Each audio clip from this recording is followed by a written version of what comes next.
ይህን ያቆሙ ለዛሬ የያዝነው ትምህርት ምንድን ነበር? በዳዊት መዝሙር ምን ምን አለ የሚለውን ርዕስ ነው ይዘን ያቆምነው ማለት ነው። በዳዊት መዝሙር ምን ምን ይገኛል የሚል ይዘን አቁመናል። ከዚያ በፊት የዳዊት መዝሙር በውስጡ የያዛቸው 5 ነገሮች እናያለን። ከዚያ በፊት ሌሎችን አይተን ጨርሰናል። ምን ምን ይገኛል ስለያዘ በቅዱስ ዳዊት መዝሙር ውስጥ የሚገኙ 5 ነገሮች አሉ። እነዚሁም ተግሳጽ፣ ምዕዳን፣ ጸሎት፣ አኮቴት፣ ትንቢት ይባላል። ተግሳጽ፣ ምዕዳን፣ ጸሎት፣ አኮቴት፣ ትንቢት 5 ነገሮች ይገኛሉ። እነዚህ 5 ነገሮች በአራት ለይኩን በሚልና በአምስተኛ ለይበሉ ለመቶ መዝሙር 5 ማሰሪያዎች አሉ። 5 ማሰሪያዎች ለመቶ መዝሙር 5 መክፈያ ወይም 5 መጠቅለያዎች ወይም 5 መቋጫዎች 5 ማሰሪያዎች አሉ። እነዚህ 5 ማሰሪያዎች አራቱ ለይኩን ወይም ይሁን የሚል አምስተኛው ህዝቡ እንዲህ ይበሉ የሚል። ስለዚህ 4 ለይኩን፣ 5 ለይበሉ፣ አምስተኛ ለይበሉ 5 ማሰሪያዎች አሉ። የቅዱስ ዳዊት ነው 5 ማሰሪያዎች ያደረገበት ምክንያት በቅዱስ ዳዊት መዝሙር 5 ውስጣዊ ነገሮች ስላሉ እነዚህ በመጀመሪያው ተግሳጽ ይቀርባል ማለት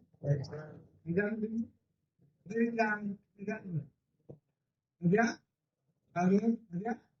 አኮቴት ከዚያ ትንቢት እነዚህ 5 ነገሮች ስላሉ ቅዱስ ዳዊት በውስጡ በመዝሙሩ 5 አብያን አርዕስተ ጉዳዮች ስላሉበት በ5 አክቶታል። 4 ለይኩን፣ 5 ለይበሉ ወይም ይሁን የሚል። ይህን ያደረገበት እመቤታችን ከቅዱስ ዳዊት መዝሙር ለአባ ጊዮርጊስ ዘጋስጫ 5 ቃላት ብቻ ነው የነገረችው። 5 ቃላት ሰምቶ የሰማይና የምድር ምስጢር ተገልጾለታል። እንደምታውቁት አባ ጊዮርጊስ ዘጋስጫ ፊደሉ እንኳን መለየት ብዙ ዓመት በገዳም ነው። መምህሩ አንድ ትምህርት ስለማይመልስ ብትፈት ይሻላል ብለው የገዳሙ እንዲፈት ለገዳሙ የሚሆነውን ነገር የመነኮሳትን ትምህርት እንዲያደርግ እንዲፈት ተመድቦ ነበር። በቀን 10,000 ስግደት እየሰገደ ይፈት ነበር። አባታችን ሽግግር እያለቀሰ እየለመነ የሚሰጠው ስራም ሳያንጎራጉ እያመሰገነ ይሰግድ ነበር። ሲያመሰግን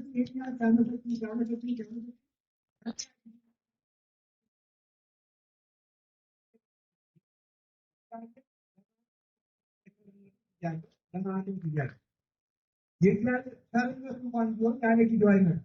ኃይሉ ለእግዚአብሔር በጊዜው እንዳለ ቅዱስ ዳዊት የእግዚአብሔር ቸርነት እንኳን በጊዜው የሚደረግ አንድ ሰው ቸርነቱ ለሚገባበት ሰዓት የሚገባ ነገር ከሌለው የእግዚአብሔር ቸርነትን ሊያገኝ ይችላል።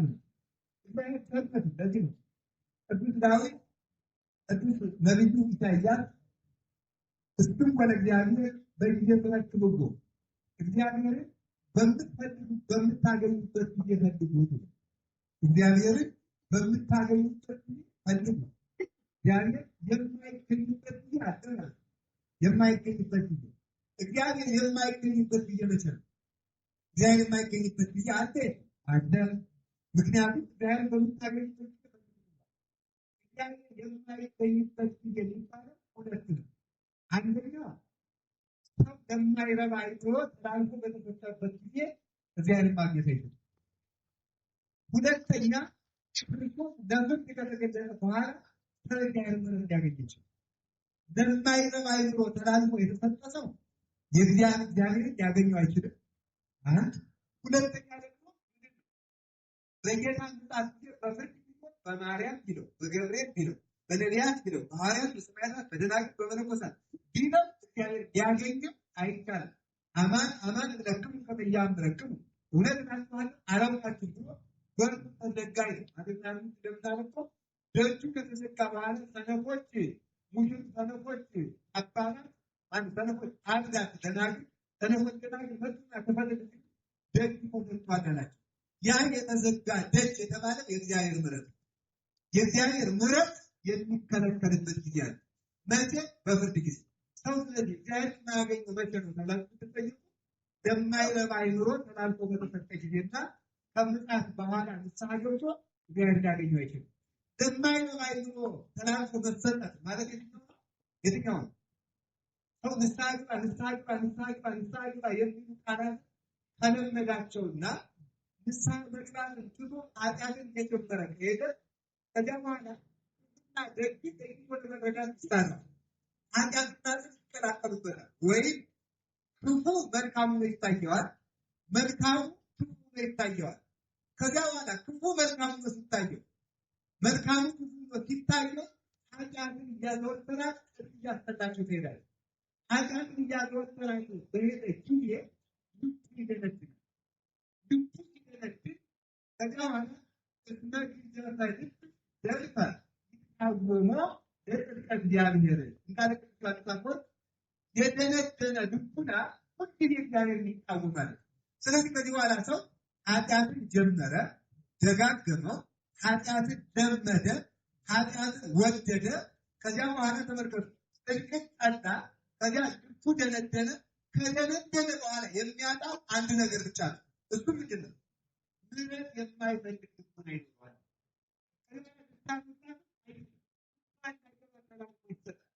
በምሕረቱ ያልተፈጸመ ሰው በማህበሩ ብቻ የሚቆጣ ይሆናል።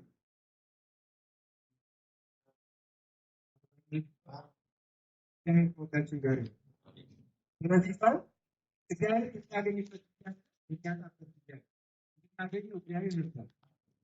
አሁን በዚህ ዘመን ስታዩት እናጣው ታልቀምጥላቸው የምትበጅ የማይገባኝ ተላልፎ ይደርሳል። ይታገሉ ነው ጀምር ይስታ ታቢት ነው ጀምር ተካውሩ በተፈጠረ ጀምር ጀምር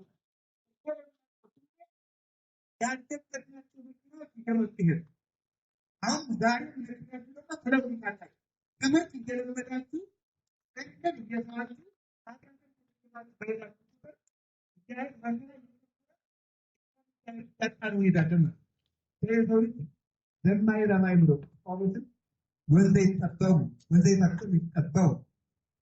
አብዱ እነሱ ብሎ ተናግሯል። ጥበበኛ ሊሆኑ ሲወጡ እየተነፉ የሄዱ ደንቆሮች ሆኑ።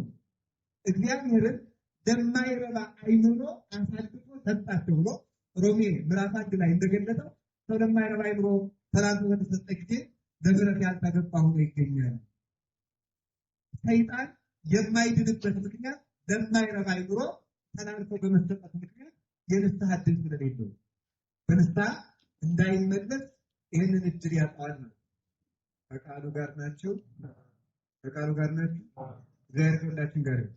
ስለዚህ የእግዚአብሔር የምሕረቱ መገለጫ ጊዜ በደረሰ ጊዜ አባዮር ዘጋስጫ መሬታችን ተገለጸችለትና ከባረከችው በኋላ ከቅዱስ ዑራኤል ጽዋ ልቡና እንዲጠጣ ከጋተችው በኋላ ምስጢር እንዲገለጽለት ከአምስት ቃላትን ከዳዊት መዝሙር ውስጥ ተነገረችው። ከዚያ በኋላ የምድርና የሰማያት ምስጢር ተገለጸለት። ስለዚህ የቅዱስ ዳዊት መዝሙር የምስጢር መክፈቻ ነው። እነዚያ አባቶች ከዳዊት መዝሙር አላችሁ በቅተን እንወጣቸው አናውቅ ከዳዊት መዝሙር አምስት ቃላት ስትነግረን ምስጢር ተገለጸለት። እነዚህ አምስት ቃላት የቶቹ ናቸው ቢባል አልተገለጹም። ምን እናድርግ? ምስጢር ይገለጥልን ይፈልጋል ሁላችን።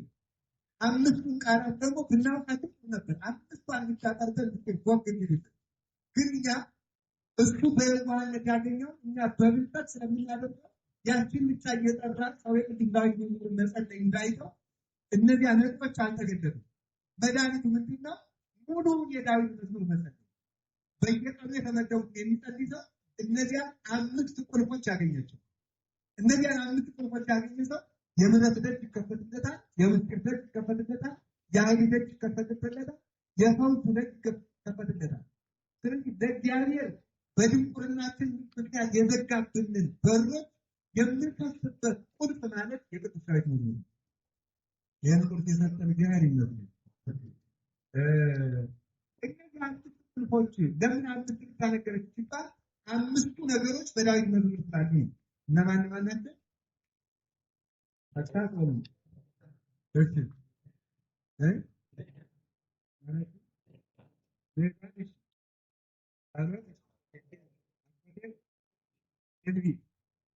ተግሳጽ በምን በምን ይገሰጻል? ተግሳጽ እንደምናውቀው ነው። ተግሳጽ እግዚአብሔር በፍቅር ይገስጻል፣ በፍቅር ይገስጻል፣ በቃል እግዚአብሔር ይገስጻል፣ መጨረሻ ላይ በመዓት ይገስጻል። እግዚኦ በመዓትከ እትቅሥፈኒ ወበመቅሰፍትከ ኢትገሥጸኒ። ሲበሉ እግዚኦ በመዓትከ ኢትቅሥፈኒ ወበመቅሰፍትከ ኢትገሥጸኒ። አቤቱ በመዓትህ አትቅሰፈኝ፣ አቤቱ በመዓትህ አትቅሰፈኝ፣ በቁጣህም አትገሥጸኝ። ስለዚህ ተመልከቱ፣ ወተዛነፈኒ በምህረት ብሎ ይናገራል ዳዊት። ወተዛነፈኒ በምህረት አንተ እኔ እግዚአብሔር ሆይ በቁጣ አትገሥጸኝ።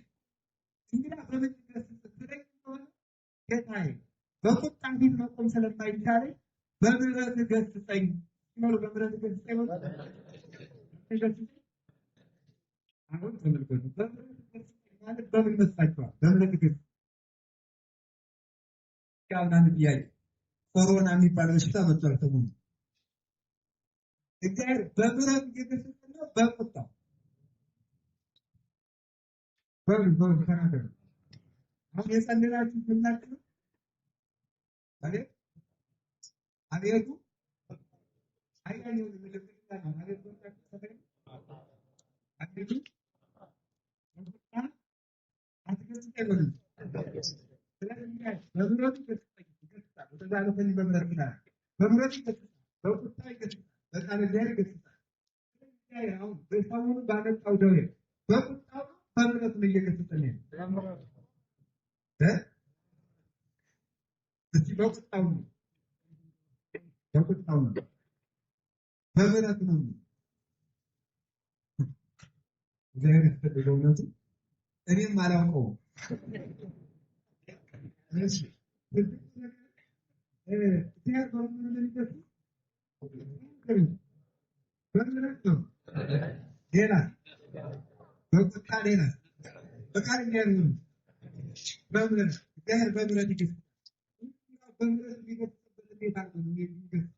የመጀመሪያው በምህረት የሚገስጽበት ምክንያት ዘርዝሮ በመውቀስ ነው። ፍቅሩን ዘርዝሮ በመውቀስ እግዚአብሔር ይገስጻል። ፍቅሩን ዘርዝሮ በመውቀስ እስራኤል ባጠፉ ጊዜ ምን ይላቸው ነበር? እናንተ ባይን ከፊት አሻገርኳችሁ፣ በቀናች ጽድቅም በበረታች እጅ ከባርነት አወጣኋችሁ፣ ማርና ወተት ወደምታፈስ ምድር አገባኋችሁ። እሱ ብቻም አይደለም። ትንቢተ ሕዝቅኤል ይላል የምድር ሁሉ ጌጥ ሰጠኋችሁ፣ እናንተ ግን ተዋችሁኝ። የምድር ሁሉ ጌጥ ሰጠኋችሁ፣ እናንተ ግን ተዋችሁኝ። ውሃ ከዓለት ላይ አፈለቅሁላችሁ፣ ከደመና ላይ ህብስት አወረድሁላችሁ፣ እናንተ ግን ተዋችሁኝ ብሎ ይናገራል። ስለዚህ ምሕረቱን ዘርዝሮ የሚወቅስበት አንዱ የተስካል ክፍል ለሐዋርያት 5 እንጀራ አበርክቼ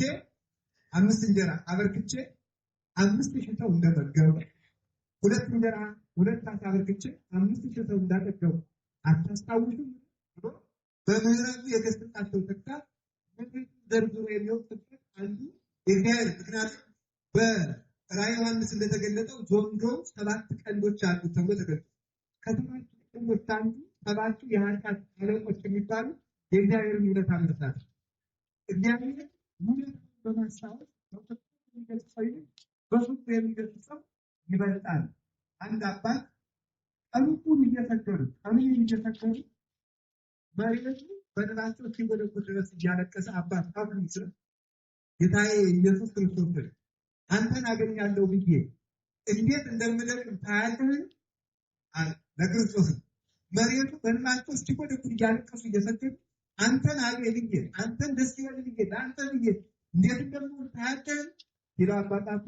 ጌታችን መድኃኒታችን መለሰና ዓለም እንደተፈጠረ ሆኖ ታየውና እኔ ለአንተ ብዬ እንዴት እንደሆን ታያለህ ብሎ የተቸነከረውን ችንካር አሳየው። ያን ጊዜ ምን አለ? አላረጀሁም፣ እኔስ ከኃጢአቴ እድን ከገሃነም እወጣ ከክራጋሪት መጠቀቅ እድናለሁ ብዬ ነው። አንተ ግን በአንደበትህ አንተ በሰውነት ክፋት ሳይኖርብህ ሰውን አድናለሁ ብለህ ተቸነከርክን ብለው አስበው ቅዱሳን ይገስጻሉ። ቅዱስ ስምዖን ዘአንድ ከአንድ ድንጋይ ላይ ቆሞ ያን ያክል ቆሞ ሲጸልይ ምን እያለ ይጸልይ ነበር? ጌታዬ ኢየሱስ ክርስቶስ እኔን ከውድቀት ልታነሳኝ ወደድክን? እኔን በምሕረት ገመድ ልትስበኝ በገመድ ተጎተትክን? እኔን ልትፈውሰኝ ቆሰልክን? እኔን ልታነሳኝ ሞትክን? እያለ ይሄን እያሰበ ሁልጊዜ ከአርባ ዓመት በላይ አንድ ድንጋይ ላይ ቆሞ ቢጸልይ ይሄን እያስታወሰ ነው። ስለዚህ እግዚአብሔር በምሕረቱ ይገስጻል። አንድ በምሕረቱ መገሰጽ ማለት ደግሞ ምሕረቱን ያልተጠቀሙበትን ሰዎች ወይም በፍቅሩ መመለስ ያቃታቸውን ሰዎች በምሕረቱ በትር ቀስፎ የመለሳቸው። የምሕረት በትር ማለት ነው። የእግዚአብሔር የምሕረቱ በትር የሚባለው ቁንጥጫ ሆኖ ነገር ግን ለንስሐ ጥሪ የሚደረግ ቁንጥጫ ሆኖ ለንስሐ ጥሪ የሚደረግ ጥሪ እሱ ይባላል የምሕረት ተግሣጽ ተብሎ ይጠራል። ምሳሌ አሁን ይህን ሁሉ ህዝብ የዓለምን ህዝብ በሙሉ ያለው ከዘጠኝ ቢሊዮን ህዝብ በላይ ያለውን ይህን ሁሉ ህዝብ በአንድ ቀን ይሄ ኮሮና የሚባለው በሽታ ቢጨርሰው እግዚአብሔር በምሕረቱ አልገሰጸም ይባላል። አንድ ሰው እየሞተ እያሳየ፣ ሁለት ሰው እየሞተ እያሳየ፣ ሶስት ሰው እየሞተ እያሳየ አሁን 250 ሺህ ደረሰ በዓለም ላይ የሞቱ ይሄ ሁሉ እየደረሰ እያሳየ ይሄ የምሕረት ቁንጥጫ አሁንም ንስሐ ያልገባ ሰው አለ። እስኪ ንስሐ ያልገባ ንስሐ አባት የሌለው አውሩ እጃችሁ በሞት ያው እንዳትዋሹ ይኸው ምን ይቻላቸዋል? እንደማምላክ እግዚአብሔርን በምታገኙበት ጊዜ ምን በሉ ፈልጉት። የማታገኘው መቼ ነው? በሽታው ይዞ ተቀንፈህ ስትሞት ከዚያ በኋላ እግዚአብሔርን አታገኝም። ጌታ እንደገና ሙቻ አስነሳኝና ንስሐ አድርግ ይህ ያለ ሰዓት መኖርን ባውቅ መቼ በእድል ነበረ በል እንደገና አንስታይ ብትለው አይሆንም እድል ሰጥቼ ነበር። ይሁን እኔም ይቅርብኝ ቢያንስ መሬት ላይ ያሉ ሰዎች ንስሐ እንዲገቡ ሂጄ ልንገራቸው። ሙሴና ነቢያትን ያልሰሙ ከሞት ተነስተው ትነግራቸውም አይሰሙም ብሎ ይነገራል እግዚአብሔር። ስለዚህ አሁን የሚናገራቸው የሚያመጣቸው ነገሮች በሙሉ ለንስሐ በሚሆን ደዌ የምሕረት ጥሪ ነው። እሱ ብቻም እንዳይመስላችሁ ኃጢአትን የጀማመሩ ሰዎች ጥቂት ጽድቅ ያላቸው ሰዎች እግዚአብሔር በመዓቱ ቀጥፎ ሲወስዳቸው ይህም የምሕረት ተግሣጽ ይባላል። ኃጢአት ጨምረው አንድኛቸውን ሲኦል ከሚገቡ ትንሽ ያላቸውን ጽድቅ ሳያጣ በጊዜ ቀጥፎ ይወስዳቸዋል። እንዲሁም ደግሞ ተመልከቱ ጽድቅ ያላቸው ሰዎች ቢቆዩ ግን የሚበላሹና ከእግዚአብሔር እቅፍ የሚወጡ ከሆነ ጽድቃቸውን ሳያጡ በጊዜ ይወስዳቸዋል። እንዲያውም ከቅዱሳን በመዝሙረ ዳዊት ጽድቅ ከሰሩበት ቅዱሳን አንዷ እናታችን ኢትዮጵያዊቷ ቅድስት ወለተ ጴጥሮስ በአፄ ቴዎድሮስ ዘመን የነበረችው የእሷ አርዲቶች በታመሙባት ጊዜ ቢቆዩ መከራ ፈርተው ክርስቶስን እንደሚክዱ ተገለጠ። እዚያው ማለት እነዚህ ንጹሐት አርጋ እነዚህ ንጹህ የሆኑ ርግቦችን ወደ ጥቁርነት ሳይለወጡ ወደ ዝጉርጉርነት ሳይለወጡ ወይም ካንተቅፍ ሳይወጡ በጊዜ ውሰዳቸው እስመ ይሄይስ እምኃይሉ ሳይልከ ብላ ጸለየች። በምድር ላይ ኃጢአትን እያዘወተሩ ከመኖር ይልቅ አንድ ቀን ተቀጥፎ በቸርነት ዘላለም መኖር ይቻላል ብላ እስመ ይሄይስ እምኃይሉ ሳይልከ በምድር ኃጢአት አዘውትሮ ከመኖር ተቀጥፎ በአንተ ቤት ዘላለም መኖር ይቻላል የምትለዋን የዳዊት መዝሙር ክፍል ስታነብ አርቲስቶቿ በሙሉ እንዲሞቱ አደረገች። በተለይ ቢቆይ ኑሮ የባሰ ኃጢአት የሚሰሩ የነበሩትን በጊዜ እንዲሞቱ አደረገቻቸው። ለንስሐ ቆይተው በእድሜ የሚጠቀሙበትን እድሜ ይሰጣቸዋል። በእድሜያቸው ግፍ ከመጨመር ይልቅ የማይመለሱትን በጊዜ ይወስዳቸዋል። በነገር እግዚአብሔር አስተምሮ ማወቅ የሚጠበቅብን እሱ ነው። የእግዚአብሔር ምሕረትና ተግሣጽ የሚባለው እሱ ነው። በእድሜያችን እንድንጠቀምበት እግዚአብሔር ቸርነቱ ፈቃዱ ይሁንልን። ስጋውን በፍቅሩም ገስጾናል። ስጋውን ቆርሶ ደሙን አፍስሶ በምሕረቱ በትርም ገስጾናል። የቀረ ወዴት ነው? የቁጣው መቅሰፍት። እግዚአብሔር በቁጣው አይቅሰፈን። የቁጣው መቅሰፍት ቁጣው የሚባለው እግዚአብሔር ቁጣ የሚባለው መሬት ተከፍታ ማዋጧ፣ ሰማይን ቀዶ ውሃ ማዝነቡ፣ በመብረቅ መግደሉ አይደለም። የእግዚአብሔር ቁጣው ወይም ደግሞ የመጨረሻው ትልቅ ተግሣጽ የሚባለው ቁጣው የሚባለው ምሕረት መከልከሉ። ምሕረት መከልከል ነው። ሳኦልን እግዚአብሔር ለምኖ አይመለስ ቢል እግዚአብሔር ተመልከቱ፣ ትውልድ ተነግሮ አልመለስ ካለ እንኳን የእኛን ጸሎት የቅዱሳንን ምልጃ እንኳን እንዲህ ይላል። የቅዱሳን ምልጃ እንኳን እንዳይጠቅመኝ ያደርጋል። ሳሙኤል ለሳኦል ቢያለቅስለት ቢጸልይለት እስከማይ የምትላ ወደ ሳኦል ማነ ምንንቱ ወገደስኩ ሳሙኤል ለሳኦል የምታለቅስለት እስከመቼ ነው? እኔ ንቄዋለሁና ከዚህ በኋላ ስለ ሳኦል ጸሎትን አልቀበልምና አትለምነኝ። አነስታሴዎስ የሚባል ሊቅ ደግሞ ዘይፈቅድ ጸሎተ እምካልአን እንዘጥሩ ወሐካይ ውእቱ እይረክብ ምንተኒ ባህሪሆም። እርሱ ምንም ነገር እንቅስቃሴ ሳይጀምር የጽድቅ ስራ አንዲት እንኳን ሳይጀምር ሌሎችን በጸሎት አስቡ የሚል ሰው ከነዚያ ሰዎች አንዳችም ጥቅም የሚያገኝ አይምሰለው። መጽሐፈ ሐዊል እሱ ምንም ሳይንቀሳቀስ ምንም ጽድቅ አልባ እየኖረ ጸልዩ እንጂ በማለት ብቻ የሚመለስ አይምሰለው። በክፋት እየኖረ የሳሙኤል ጸሎት እንኳን ለሳኦል አልጠቀመውም። እግዚአብሔር ምሕረት የሚከለክል የእግዚአብሔር ቁጣው የሚባለው ኮሮና ማምጣቱ፣ ረሃብ ማምጣቱ፣ እስራት ማምጣቱ፣ እንደዚህ ማድረጉ፣ ዕዳን ማፍረሱ አይደለም። የእግዚአብሔር ቁጣው የሚባለው ምሕረት መከልከሉ። እግዚአብሔር ምሕረቱን አይከልክልብን። አሜን በሉ። እግዚአብሔር ምሕረቱን አይከልክልብን። ይህንን ቅዱስ ዳዊት ተናግሮታል። እንዲህ ሲል አፈስኩ ገጸከ ገጸ ዚአከ አሐስብ እግዚኦ ይትምር ገጸከ እምኔ። አፈስኩ ገጸከ አቤቱ ፊትህን እፈልጋለሁ፣ ገጸ ዚአከ አሐስብ እግዚኦ አሁንም ፊትህን እሻለሁ፣ ይትምር ገጸከ እምኔ። ከአገልጋይ ከባሪያ ፊትህን አትመልስ ወይ ትትጋሃት ገብርከ ሰሚዐከ። ተቆጥተህም ከባሪያ አትፊ ብሎ ይናገራል። ይሄ ገጸከ ፊትህን እሻለሁ ያለ ምሕረትህን አትመልስብን፣ ምልጃ አትከልክልብን፣ አልሰማም አትበለን፣ ታገሰን ማለት ነው። በትዕግስቱ ካልተጠቀም እንዲህ አድርጎ ምሕረት ይከለክላል። ስለዚህ አንዱ ተግሣጽ ቃለ እግዚአብሔር ነው። በቃለ እግዚአብሔር ፍካሬ በጻድቃን ወኃጥአን መዝሙር ለዳዊት ሃሌሉያ ብሎ ንጹሕ ዘይሆነ በምክረ ረድኤታን ወዘይነበረ ውስተ መንበረ መስተጻድቃን የሚናገረው ይሄ የኃጥአን የጻድቃን ተግሣጽ ይህ ነው እያለ ወፍኖቶ ምስለ ኃጥአን ትጠፍ እያለ የኃጥአን መንገድ ትጠፋለች እያለ የተናገረው ምንድነው? ፍኖተ ኃጥአን እያለ የተናገረው ተግሣጽ ነው። ኃጥአን አላማረባቸውምና በገንዘብ የምትመኩት ከእናንተ በፊት የነበሩት በገንዘብ እንዳልተጠቀሙ ወቁ። በውበት የምትመኩት ከእናንተ በፊት በውበት የነበሩት እንዳልተጠቀሙ ወቁ። ወፍኖቶ ምስለ ኃጥአን ትጠፋለች። በውበት የነበሩ ኃጥአንም ጠፍተዋል። በሀብት የነበሩ ኃጥአንም ጠፍተዋል። በሹመት የነበሩ ኃጥአንም ጠፍተዋል። ትጠፋለችና ተገሰጹና ተመለሱ። ተገሰጽ እምዝንቱ ተአምር ወስግድ ለዘተሰቅለ። ከዚህ ምልክት የተነሳ በአንተ አጠገብ ያሉት ኃጥአን ከመቀፈፋቸው የተነሳ አይተህ ወስግድ ለዘተሰቅለ፣ በዚህ ተገስጸህ ልብህን መክረህ የተሰቀለውን ክርስቶስን ማረኝ በል ብሎ ራቅዲስ ሃይማኖት አበው እንደተናገረው በእኛ ወንድሞችና ባልንጀሮች የደረሰው ተአምር እኛ ተመልሰን ስርቁን ከሆነው ክርስቶስ ባስተምርኮ በሰጊዱነ ባንቃይደው እንድንለምነው ነውና ተግሣጽ ይሄን ጋር ናቸው። እግዚአብሔር ከወጣችን ጋር ይሁን።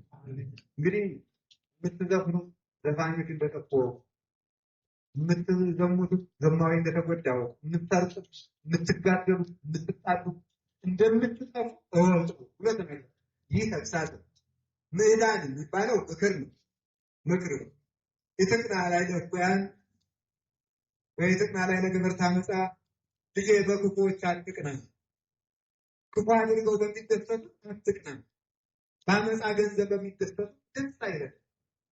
እንደዚህ ያለ አትቅና፣ የእነሱ ወደ ሞት ትሻለህ። ገድለው በሚፎክሩ ሰርቀው በሚከብሩ በእነዚህ አትቅና፣ መንገዳቸውን ከሸፍ የእነሱ ሀሳብ ይደርስብሃልና ብሎ ደግሞ ምክር ነው። ከሰው ጋር እንዴት መኖር እንደሚገባ ተነግሯል። የአምነት ከሰው በታች የሚወጡ ይቻል አኗኗርን፣ ምክርን፣ ትዳርን፣ ስራን ፍሬጣማ ከተሴሰ ብፁዓን ተወሰን አይለበት ይቻል የስራን የዚህ ሁሉ ትምህርት ማስተማሪ ምዕዳን ምክር ይባላል። ምክር ቀጥሎ ምንድነው? ጸሎት በሉ እንጂ ማለት ማለት ጸሎት በሉ እንጂ ጸሎት አንድ ባይታዊ እመቤታችን ጠይቀዋል ነበር። ከጸሎት ምን ትወጃለሽ ሲሏት ልጄ ዳዊትና አቡነ ዘበሰማያት የሚጸልይለት ይወዳል፣ እኔ ደግሞ ውዳሴ ማርያምና ውዳሴንና ቅዳሴን የሚጸልይ ይወዳቸው ብሏል። የጸሎት ትልቁ እግዚአብሔር የሚወደው ትልቁ ጸሎት የሚባለው አቡነ ዘበሰማያትና መዝሙረ ዳዊት። ስለዚህ በጸሎትነቱ የተወደደ ጸሎት ነው።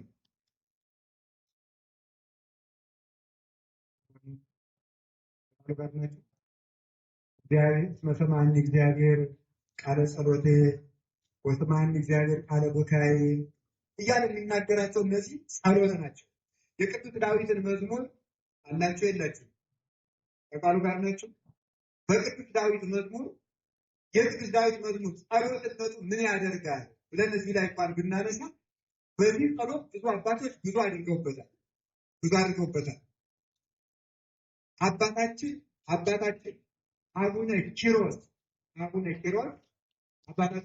ኪሮስ እንግዳ መጥቶባቸው የሚመግቡት የቅዱስ ዳዊትን መዝሙር ዘምረው ከሰማይ ህብስት አውርደውበታል። አባታችን አቡነ ገብረ መንፈስ ቅዱስ መዝሙር 144 ላይ ሶስት ቃላት አሉ። አይነ ኩሉ ነፍስ እሴቶች ያከ ተሳተ ማነቆ ታጠቅም ለኩሉ እንስሳ ዘበስርዓተ ተከብደው እነዚህ በመጸዳያቸው እና አሁን ሳሙኤል ዘዋልድባ እና አባ ቢንያም በእንግድነት ሄደውባቸው አቡነ ገብረ መንፈስ ቅዱስ ምግብ ስለሌላቸው አዝመራ ስለሌላቸው ያንተን ወዳጆች በምን አሳርፌ በምን መግቤ ልደዳቸው ብለው ይህችን ሶስት ቃላት ከዳዊት መዝሙር አውጥተው ሲጸልዩ ከግብፅ ከተማ ወርደውላቸው መግበው ሰደዋቸው። ከቃሉ ጋር ናቸው። ጸሎትነቱ ከጸሎት በላይ ነው። እናታችን ቅድስት አርሴማ መዝሙር 69 እግዚኦ ነጽሩ ሰረፊኦቴ አቤቱ እኔን ለመርዳት ፍጠን፣ አቤቱ እኔን ለመርዳት ተመልከት የሚለውን ስትዘምር ሰራዊቱን አስወጥቶ ንጉሥ ግብጣብን ጎትቶ ሊደፍራት ሲል ይችን መዝሙር 69 ስትጸልይ መልአከ እግዚአብሔር መጥቶ በልብጣብና በእሷ መካከል ቆሞ በሰራዊት የተከበበውን ኃያሉ ንጉሥ በገል በጸሎት በጾም በትሩፋት የተቀጠቀጠችው ቅድስት አርሴማ ንጉሡን ጎትታ ምራቋን ተፋፈችና በእግሯ እንድትረግጠው አይሰጣት የቅዱስ ዳዊት መዝሙር ነው። አባታችን አቡነ አብየ እግዚእ እዚህ አብየ እግዚእ ቤተክርስቲያን አለ። አባታችን አቡነ አብየ እግዚእ ምን አድርገዋል? እሳቸው ደግሞ አንድ ገዳም በደረሱ ጊዜ አባታችን የሞተ ወንድማችን አለና የሞተ መነኩሴ ወንድማችንና የት እንቅበረው አሉት። የት እንደምንቀብረው ያመልክቱ ሲል ቆይ ወደ አምላኬ ላመልክት ብለው 150 ዳዊት ጸለዩ። ሌሎቹ በትዕግስት አጥሯቸው የጤኑ የማይመልስልን ብለው ከዚያ በኋላ ምናሉ አባታችን ተመልሰው ይኖሩ በእንድንና ታቀፈን ልናድር ነው አንድ ይበሉን እንጂ ሲሏቸው እሳቸው የዳዊት መዝሙር እየቀረቡ ስለነበር ሙሉን ተነሳና ዘመኑ ይነቅል እንከ የተኛ አይነሳም ብሎ ተነሳ። የተኛ አይነሳም ብሎ ይነሳም አይነሳም ተነሳ። እናንተን አላውቅም ተነስቷል። ይህ ራሱ የተኛ አይነሳም ብሎ ተነሳ። በቅዱስ ዳዊት መዝሙር አባቶቻችን ሙታን ስተውበታል። ሙታን ስተውበታል። ሙታን ስተውበታል። ህብስት ከሰማይ አውጥተውበታል። ባህር ከፍለውበታል። ባህር ከፍለውበታል። አባታችን አቡነ ተክለ ሃይማኖት ደግሞ መዝሙረ ዳዊትን እየደገሙ በእጃቸው ጨብጠው አምጥተው በምን ጨብጠው? በእጃቸው ከቤተ ክርስቲያን ሲመጣ ሰውቱ አሞት ነው አሁን የሚመጣ አውቶ ከቤተ ክርስቲያን ሲደር ሰይጣኑ ብሎ ቢሄድ እየሄደ ምናችን ያስተራሽ ይላል ሰው ይወድ ነው አዲስ ቢሄድ ይዟል። ለካ ሰይጣኑ መንገድ እየተመለሰ ነው።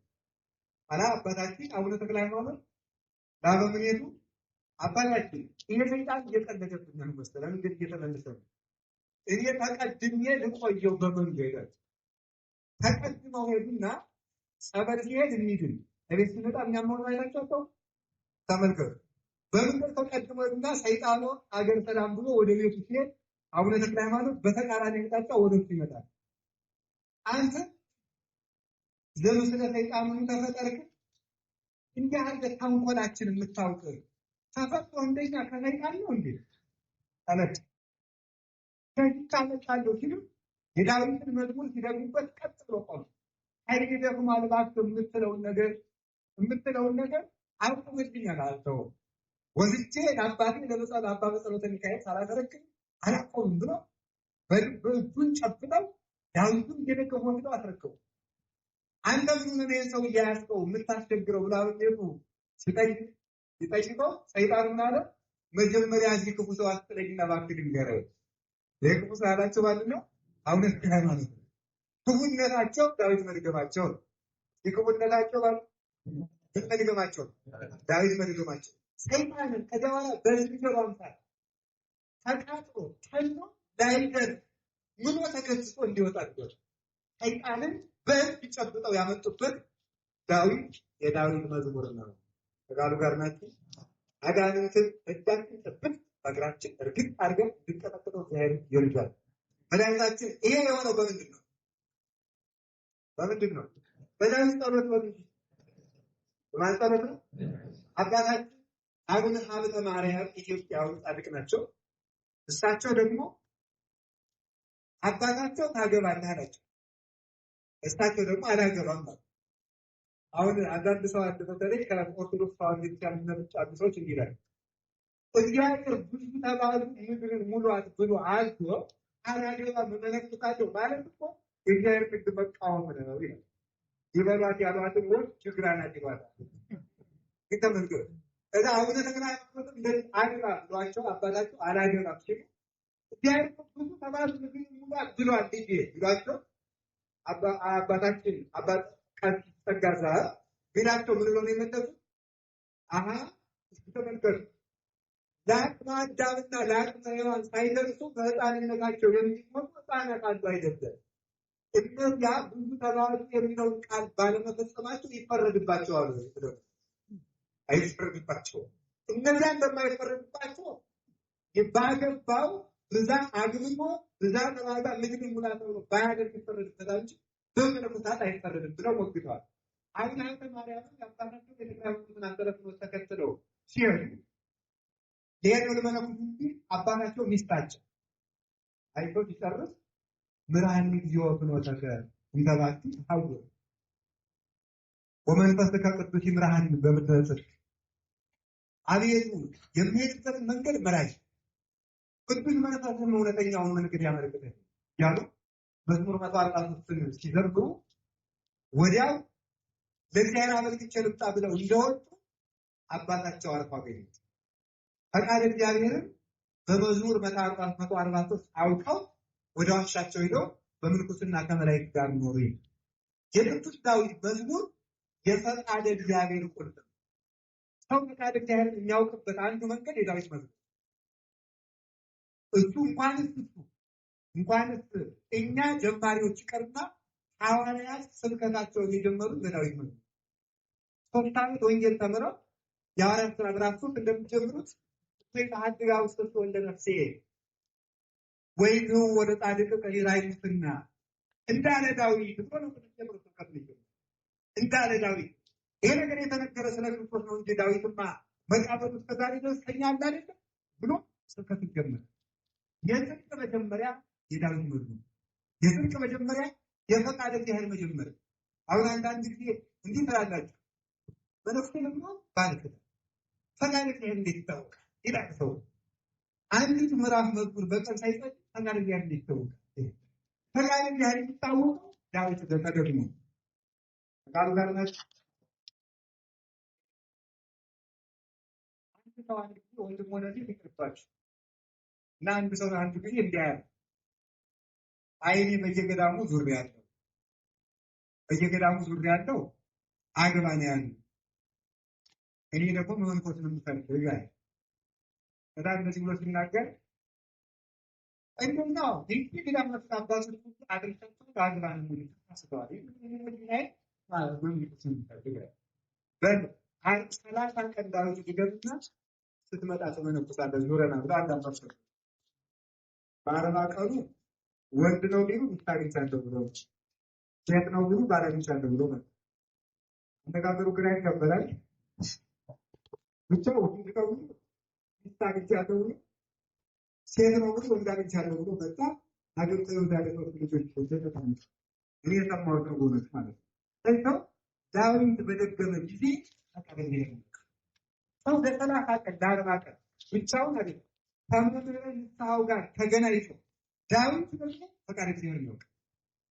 በቅዱስ ዳዊት መዝሙር ሰዎች ብቻ አይደለም መላእክት የእግዚአብሔርን ፊት ያዩበታል። እስመ በመዝሙረ ዳዊት ይጀምሩ ሰማያት ወምድራዊ በዳዊት መዝሙር የሰማይ ሰዎች የሰማይ መላእክት የምድር መነኮሳት የእግዚአብሔርን ፊት የሚያዩበት ነው። በሰማይ መላእክት የዳዊት መዝሙር ይዘምራሉ። ከምድር መላእክት ደግሞ አባ እንጦንስ በጨለማ በሚሄድበት ጊዜ በጨለማ እየተጓዙ አጋንንት በድንጋይ ሰብረው ሊጥሉ ሲወረውሩ እግዚአብሔር ያበር ቢተ ምንጥሩ ያፈርታህኒ እግዚአብሔር ምናለ ህይወቴ የምንጥሩ ያደነቅጠኝ እያለ ሲዘምር እነዚህ አጋንንት እንደጉ መንጀበለን እየተነኑ ይጠፉ ነበር። የቅዱስ ዳዊት መዝሙር መላእክት የእግዚአብሔርን ፊት የሚያዩበት መዝሙር ይህን በየቀኑ 30 የሚዘምረው ጥርጥር የለውም የእግዚአብሔርን ፊት ያያል። ዳዊት መዝሙርን ደግሞ ሰው አውቀዋለሁ የሚለው ተስፋ የለም። ሁሉም ነገር በዳዊት መዝሙር ውስጥ አለ። ቃሉ ጋር ነው። እግዚአብሔር ከሁላችን ጋር ነው። ጸሎት የሚለው ውስጥ ነው ያለው። ሲጸሎት በል ጸሎት የቅዱስ ዳዊት መዝሙር በአባቶቻችን በመንፈሳዊ ሕይወታቸው ብቻ ሳይሆን ለምሳሌ ወደ ጣዖት በሰማዕታት ሕይወት ወደ ጣዖት አምልኮ ሲሄዱ ወይም ጣዖት የሚያመልኩ ሰዎች ጣዖት ወደሚመለክበት ወደ ጣዖት መቅደስ ሲወስዷቸው አማልክት ሲሆኑ ለአሕዛብ ዘወርቅ ወዘብሩር ግብረ ደጓለ መሕያው አሁን ቁልፍ ነቁ እያሉ የአሕዛብ ጣዖታት የብርና የወርቅ ስራዎች ናቸው። ስራቸው ናቸው። አፍ የላቸውም አይናገሩም፣ ዓይን የላቸውም አያዩም፣ ጉሮሮ አላቸው አይተነፍሱም፣ እግር አላቸው አይሄዱ፣ እጅ አላቸው አይዳስሱም ብለው ሲዘምሩ ጣዖታቱ ይወድቁ ነበር። በኃይል ቦታ ኃይል የሚሰጥ የቅዱስ ዳዊት መዝሙር እሳት በነደደባቸው ጊዜ አይደርቀን ልጅው ማይቀር እሳት በማይ ብለው ሲዘምሩ የፈላው በርሜል ይቀዘቅዝላቸዋል፣ እሳቱ ይቀዘቅዝላቸው ነበር። የቅዱስ ዳዊት መዝሙር መንፈሳዊ ትጥቅ እሱ ብቻ አይደለም። ጸሎትነቱ ለክርስቲያኖች በግል ጸሎትነታቸው ያገለግል ብቻ አይደለም። ሰባቱ ምስጢራተ ቤተክርስቲያን ያለ ቅዱስ ዳዊት መዝሙር አይፈጸሙም። ሰባቱ ምስጢራተ ቤተክርስቲያን የሚፈጸመው በቅዱስ ዳዊት መዝሙር። የቤተክርስቲያን አምልኮ ስርዓቷ በሙሉ የሚፈጸመው ቅዱስ ዳዊት መዝሙር ቃሉ ጋር ናቸው። ለምሳሌ ሰው ክርስትና ሲነሳ ሲጠመቅ መዝሙር 50 እና መዝሙር 13 መጸለያቸው አይቀርም። ክርስትና ስንነሳ ጥምቀት የሚደገመው በመዝሙረ ዳዊት ከቃሉ ጋር ነው። እግዚአብሔር ከሁላችን ጋር ምን የሚደገመው ሜሮን ሲቀባ ጥምቀቱ ተጠምቆ ብቻ ነው። ሜሮን በሚቀባበት ጊዜ አሁን ውስጥ ለመቀበል መዝሙር 22 ይጸልያል። ምስጢረ ሜሮን የሚፈጸመው በቅዱስ ዳዊት መዝሙር ነው። በተክሊል ጊዜ መዝሙር 18 ይጸልያል። ውስጥ ተመራዊ ዘይወጽ ይጠርቡ የሚለው ይጸልያል በተክሊል ጊዜ። በምንኩስና ጊዜ ቅዱስ ያሬድ እንደውም መሥዋዕተ ሰላስያን የሚል አንድ ሰርቶለታል። በመስዋዕቱ በመዋሥዕት ውስጥም ሰርቶለታል። ይህ መዝሙር 122 123 124 125 እነዚህ የሰላስያን መዝሙራት የሚባሉ የመነኮሳት መዝሙራት ናቸው። በሚመነኮስ ጊዜ እነዚህ ለአብነት እናነሳላችሁ ነው። እነዚህ ጸልየው ያመነኩሳል።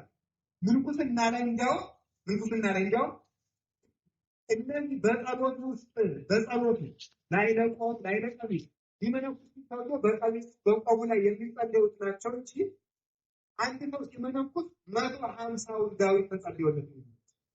150ውን ዳዊት ቀድሞ የተጠቀሱ መነኮሳት ተካምተው ጸልዮለት ይመነኩስ። ምንኩስና ያለ ቅዱስ ዳዊት መዝሙር አይጸለይም። ምክንያቱም እስመ መላእክት ምንኩስና ማለት የክርስቶስ ሕይወት ነው። በገዳም በቆሮንቶስ የኖረበት ነው። በዚያ በቅዱስ ዳዊት መዝሙር ተፈትኖ በቅዱስ ዳዊት መዝሙር መልሷል። እስመ መላእክት ይቤዝዎሙ በእግዚአብሔር እየተባለ ተፈትኖበታል። ይሄ በምስጢረ ተክሊል በምስጢረ ምንድን ነው? በምንኩስና ጊዜ በምስጢረ ቀንዲል ጊዜ ሀዱ ብርሃነከ ወጽድቀከ የሚለው ይደገማል። ሀዱ ብርሃነከ ወጽድቀከ የሚለው ይደገማል። ተሳሃለኒ እግዚኦ እስመ ድውያነ የሚለው ይደገማል። እግዚኦ በማዕጠቀ ንቅስቀኒ ማለት መዝሙር 6 ማለት ነው። ይህች ትጸለያለች። ሌሎቹም ማለት በመዝሙረ በጸሎተ ንስሐ ጊዜ መዝሙር 50 ትጸለያለች። ካህኑ ለተነሳይ ከፍታት ዘወድ ከጸሎተ ንስሐ ቀጥሎ የማያቋርጥበት ጸሎት መዝሙር 50 ነው ይጸልዩበት። ይሄ በምስጢረ ንስሐ ጊዜ የሚጸልዩ ጸሎት። ነገሥታት በሚነግሱበት ጊዜ እግዚአብሔር ነግሠ የሚለው ይጸልያል። እግዚአብሔር ነግሠ ስብሐት ነግሠ የሚለው ይጸልያል። ሌሎችም አሉ። እነዚህ ከቅባ መንግስቱ ላይ ተጸልየው ከዚያ በኋላ ተቀብቶ ነው የሚነግሰው። ቅባ እንጂ ሥርዓት የሚፈላው መስራት የሚችለው እነዚህ የተመረጡ የቅዱስ ዳዊት መዝሙራት ሲጸልዩበት ነው ማለት ነው። ከቃሉ ጋር ነው ዳዊት ሁላችን ጋር ነው። በቅዳሴ ጊዜ ቅዳሴ ከመገባቱ በፊት ይጸልያል። የሚጸልዩ መዝሙራት አሉ። መዝሙር 24 መዝሙር 68 መዝሙር 101 መዝሙር 102 መዝሙር 129 መዝሙር 130 እነዚህ ካህኑ ቅዳሴ ከመግባቱ በፊት እነዚህ ዳዊቶች ደግሞ ወደ ቅዳሴ ይገባል። ከግባተ መንጦላዕት በፊት ቀድሞ ካህኑ ወጥቶ ከመቅደሱ ወጥቶ ልብሰ ይዞ ይሄንን መብራት ይዞ ጸልዮ እንደገና ወደ መቅደስ ይገባል። በቅዱስ ዳዊት ደግሞ በብዝኃ ምሕረትከ እበውእ የተሰጠ ይገባል። በቸርነት ብዛት ወደ ቤት እገባለሁ እንጂ እኔስ ወደ ቤት ልገባ የማይገባኝ ነው። በቅዱስ ዳዊት መዝሙር ጊዜ አብሮ የሚጸለየው እሱ ነው።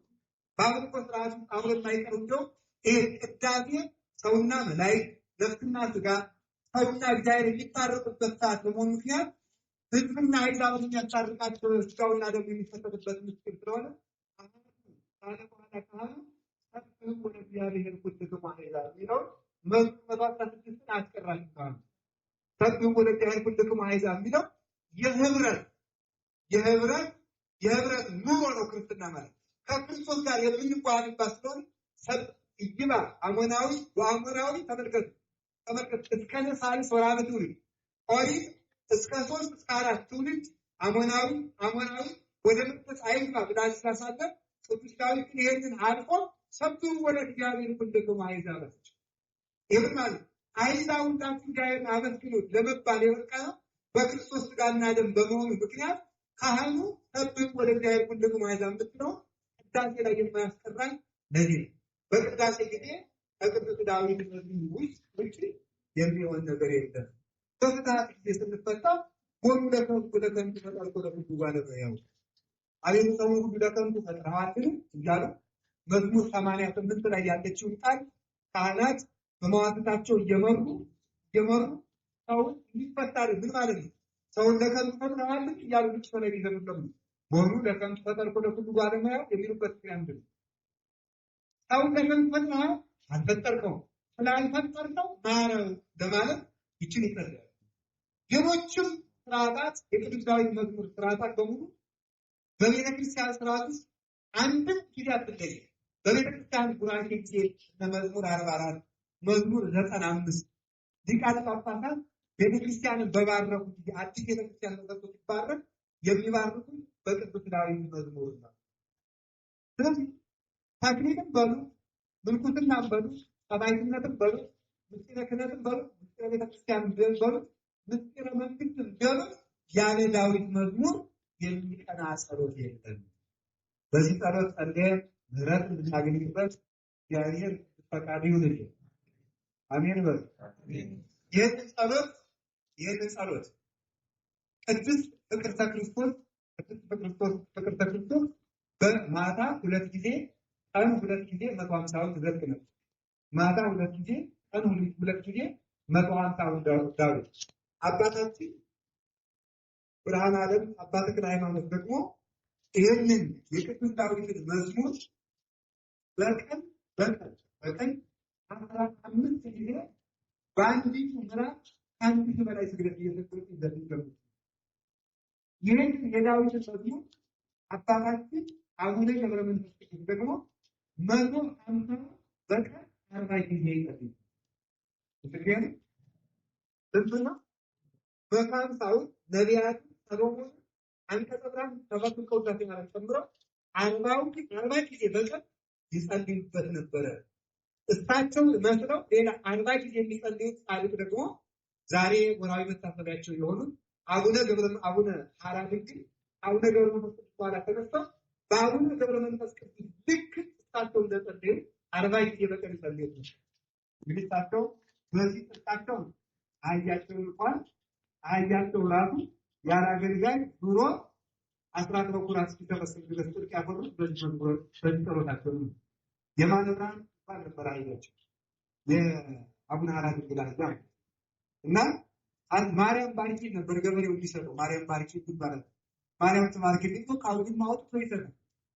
አስራቱን ይሰጣል። ያንን የሚተበስጣቸው የማነ ብርሃን ነበር። ምንድነው የሚያደርገው?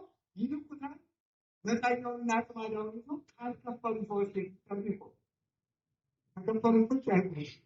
ይበል ቆማን ሰዎች ሲቀርቡን ጨምረው ሁሉ ሰጥተው ይሰጣል። ለአንድ የሚሆነው ለኤክስትራኒው ይሰጣል። እሳቸው ለነዳያን ይሰጣል። በዚህ ጸሎታቸው የነብር አፍ ደጉመው ሚዳቆን ከነብር አፍ አውጥተውበታል። በዚህ ጸሎታቸው ከመላእክት ጋር ተዛምደውበታል። ያን የደረሱበት የለም። በንጉሱ ፊት ግርማ ሞገስ አግኝተውበታል። ሱሰንዮስ በካቶሊክ በጎንደር ዘመነ መንግስት ተምሪታቸው የነበረው በሱሰንዮስ ጊዜ አጼ ፋሲል በፊት በሱሰንዮስ ጊዜ እንኳን አጼ ሱሰንዮስ ካቶሊክ ሲከተል መነኩሴ ንጉሱ የሚንቅ አንደበት ሰዎች ነገር ይችላልባቸው ዳዊታቸውን ደግሞ ውዳሴ ማርያማቸውን ደግሞ ጌታዬ ሆይ ሞገስና ክብርህን በሌላ ያድርግ ብለው ምክንያቱም እግዚአብሔር ተመልከቱ እግዚአብሔር ይሁን ክብር ወሞገስ ይላል ቅዱስ ዳዊት መዝሙር 80 እግዚአብሔር ክብርና ሞገስን ይሰጣል። እግዚአብሔር ክብርና ሞገስን ይሰጣል። እግዚአብሔር እያስተጸንሶም እንበረከቱ በይዋሃድ በቅንነትና በደግነት ለሚኖሩ እግዚአብሔር አምራቱ ከበረከተ ኃይሉ ከበረከተ ፈውሱ ከበረከታቸው እግዚአብሔር ይሁን ክብረ ወሞገስ እግዚአብሔር ኃይልና ሞገስን ነዳዩን ከፍ አድርጎ ያሳየዋል ያውለዋል። ንጉሱ ናበብ ያለው ነው አሉ። አቡነ ሐራ ድንግል መጡ። በንጉሱ ፊት መጥተው ለምን ፈልገኝ ነው አለ። ለምን ፈልገን ሊገላቸው ፎከረ። ዝም አለ። ተመልሰው ጌታቸው ሄዱ። ወደ ጌታቸው ሄዱ። ንጉሱ መልስ እስኪያጣ ድረስ አግን የልቡን ተመልከቱ። ካንካናችሁ አንተ አይፈርኮ ለእኩ ከመቅቱን ጋር ትዕቢተኛውን አንተ ለጣጥረጭ አድርገዋለሁ የተናገሩት። ትዕቢተኛውን አፍ እንኳን እንዳይናገር ጊድ አድርጎ መመለስ እንኳን እንዳይቻለው ወመምህር ዘይትቃወም ለነ ክርስቶስ እሱ ራሱ እንዲከራከር ሆኖ አፋቸውን የሚዘጋ እሱ ነው። ስለዚህ በቅዱስ ዳዊት መዝሙር ሞገስ አግኝተውበታል። ቃሉ ጋር ናችሁ። ይህንን ከቃሉ ጋር ናችሁ። እግዚአብሔር ከሁላችን ጋር ይሁን። እግዚአብሔር ከሁላችን ጋር ይሁን። ሌሎችም ቅዱሳን አባቶቻችን አራቱ ወንጌላውያን ጋር በጣም ብዙ ጊዜ ጸልየውበታል። እኛም እንድንጸልይ እግዚአብሔር ይርዳን። አሜን በሉ። እንዲያው አቡነ ተክለ ሃይማኖት ደግሞ ይባስ ብሎ ከቅዳሴው መሀል 150ውን ዳዊት አስገብቶ ይደርሳል። እንዲያው ማን እንደከፍል ይችላል አሃዱ ካሉ በኋላ በቅዳሴው መሀል ላይ 150ውን ዳዊት አምጥቶ ይደርሳል። ያደርጉበት ነበር። ስለዚህ የቅዱስ ዳዊት መዝሙር ሁለንተናችን ነውና ይሄንን የጸለይ እንደሆነ አንዱ ኮሮና እንዳይገባችሁ ዳዊት ነው። እሺ ነው እንጂ ከዳዊት መዝሙር ተሳሃለኒ እግዚኦስ መልጉያ እሺ ነው ተሳሃለኒ እግዚኦ በሉ አቤቱ ድውይ ነኝና ፈውሰኝ ነው ምናልባት አጥንቶቹን አጥንቶቹን ታውቆ ባክ ጌታዬ ፈውሰኝ በልባዬን አልጋዬን አረሳዋለሁ እያለ ጸለየ። እግዚአብሔር ይሰማኝ ሁሉ ተናገረ። እግዚአብሔር ይሰማል። ስለዚህ ተመልከቱ፣ ሁላችሁ እንድትድኑ ከፈለጋችሁ ዳዊት ድገሙ። እሺ በሉ። ከዚህ በተጨማሪ ከነገ ጠዋት ጀምራችሁ ዳዊት እየደገማችሁ ደግሞ ምንም እንደማትሆኑ ደግሞ ነው። እሺ በሉ።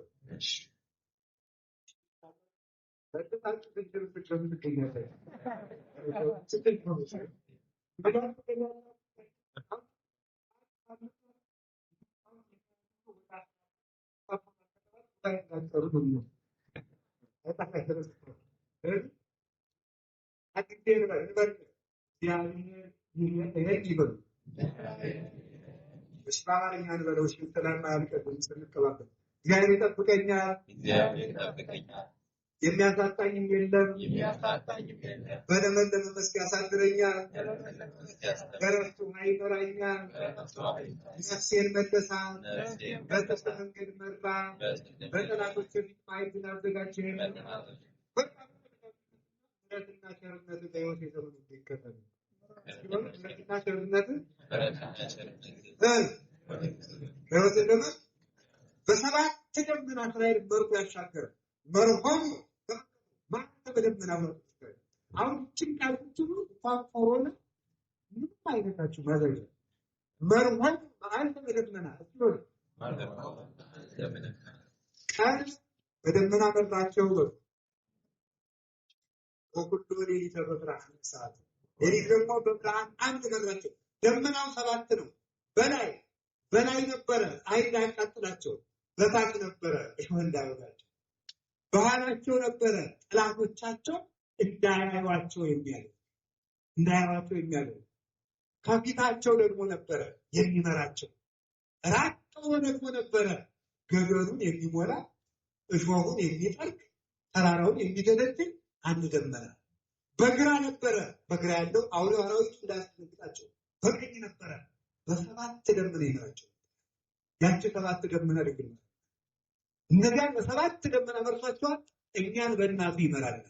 ስለዚህ ወይንተስ ኢነፈር ለማለቅለቃት ምድር ብትናወጥ አንፈራ ወለመኒ ፈለስ ማልባ ውስጠት በባይ ተራሮች እንኳን ብድግ እያሉ ወደ ባይ ይወረወሩ አንደነግጥ። የቅዱስ ዳዊት መዝሙር እንዘምራለንና ትፈራላችሁ። ናሁ ይደቅስ ወይነኩም ዛቅቆ እስራኤል በስጋን እንኳን እስራኤል ዘነፍሱን እስራኤል በስጋን የጠበቀው እግዚአብሔር አይተኛም። የሚጠብቀን ስለማይተኛ አንፈራ፣ አትደነግጡ። ፍርሃት ይገላል። በሽታው ከሚገላችሁ ይልቅ ፍርሃታችሁ እንዳይገላችሁ ተጠንቀቁ። እውነቴን ነው። የሚገላችሁ ፍርሃታችሁ ነው። ቅዱስ ጴጥሮስን ያሰጠመው በዓይኑ ሳይሆን ፍርሃቱ ነው። ሌላ ዘጠኝ ልምጣ ብሎ ጋር ወርቅ ወሰ ማይበሩ ግንብር በኃይል ይሰጣል ዝቅ አለ። ስለዚህ ያሳጥማል፣ እምነት ያድናል። እንድንድን እግዚአብሔር ይርዳል፣ እግዚአብሔር ይርዳል፣ እንድንጸልይ እግዚአብሔር ይርዳል። የዳዊት መዝሙር አሁን በተለይ መዝሙር 22 መዝሙር 24 26 69 እንዲህ ያሉትን በቃላቸው አጥኗቸው። እንደ ቋንቋ ይሄን ድገሙ እያልኳቸው አይደለም። እያልኳቸው ያለው በመጽሐፍ የተሰራው በፊልክስዩስ ላይ በመጽሐፈ ፊልክስዩስ ላይ እንደተቀመጠው ትልቁ የመከራ መዝሙራት ይባላል። በመከራ ጊዜ ሰው በቃሉ አጥንቶ ሊዘምራቸው የሚገቡ ናቸው። በመከራው ጊዜ ሰው በቃሉ አጥንቶ መንገድ ስትሄዱ ደግሞ መዝሙር 120 ይደግማሉ አባቶቻችን። ዛሬም በሕይወት ያሉ አባቶቻችን መዝሙር 120 እግዚአብሔር ይቀብከን ሁሉ እኩይ ቤት ማጠና ለነፍስ እግዚአብሔር ይቀብከ በንግደትከ ወበእቶትከ ጊዜ ወስተላ እግዚአብሔር በመውጣት በመግባት ጠብቅ መንገዱ ሰላም ለምድራለን። ገዳማውያን አባቶች ዛሬ ሰላም ለኪ ዋጋ አንሳይ ቋይቴ ደግሞ ይሰዳሉ። ይሄ ያገኙ እንደሆነ በረከቱ አይጠፋም። ከቃሉ ጋር ነው። እግዚአብሔር ሁላችን ጋር ነው። እግዚአብሔር ሁላችን ጋር ነው። ይሄ ጸሎት ይጸሎት ነው። ዳዊት ከደገማችሁ የአምላክን ልብ ታገኛላችሁ። ጸሎት ያለው ይሄ ነው። በጣም ደግሞ አቆቴ ነው። አቆቴ ነው ምስጋና አቆቴ ቢሆን ጉድ ያለኝ ሄደው አቤት ንጉሴ ሆይ አመሰግናለሁ። እግዚአብሔር የሚመሰገነው ለምንድን ነው ይሉና አባቶቻችን ሲናገሩ እግዚአብሔር ለምን ይመሰገናልና ባሪያው በአምሳሉ ስለሰጠን በልጅነት ስላከበረ ስጋውን ደግሞ ስለሰጠን ሃይማኖት መርጦ በትክክለኛ የበረታ ሃይማኖት ስላቀና የእናት አማላጅ ስለሰጠን ይላል። በዚህም እግዚአብሔር ይመስገን ብለው አምስቱ ሃይማኖት ምስጢርን አስተምረው ሲጨርሱ አነሳሱ አስጀምረን አስፈጽመን ለእግዚአብሔር ከምስጋና ይሁንና እግዚአብሔር ይመስገን ማለት ስለዚህ ነውና ባሪያው በአምሳሉ ስለፈጠረ ሰው ሆኖ ስላዳነን በልጅነት ስላከበረ በረከት ሃይማኖት ስላጸና የስጋውን ደግሞ ስለሰጠን የእናት አማላጅ ስለሰጠን እግዚአብሔር ይመስገን። እግዚአብሔር ይመስገን ነው። እግዚአብሔር ይመስገን ማመስገን እንዲቃልተ ሰይጣን ተመልከቱ በቤተ ክርስቲያን አስተምሮ ሀብታም ሆኖ መስጠት፣ ድሃ ሆኖ ማመስገን፣ ታሞ ማመስገን፣ ጤነኛ ሆኖ መስገን ሁሉም እኩል ያሰጣሉ። ድሃ ሆኖ ማመስገን፣ ሀብታም ሆኖ መስጠት፣ ጉልበት ያለው ቢሰግድ፣ የታመመ ቢያመሰግን ሁሉም እኩል አክሊል ያገኛል። ስለዚህ ድሃም ብሎ ቢያንስ እናመስግን፣ ብንታመም ቢያንስ እናመስግን። የሚያመሰግን ሰው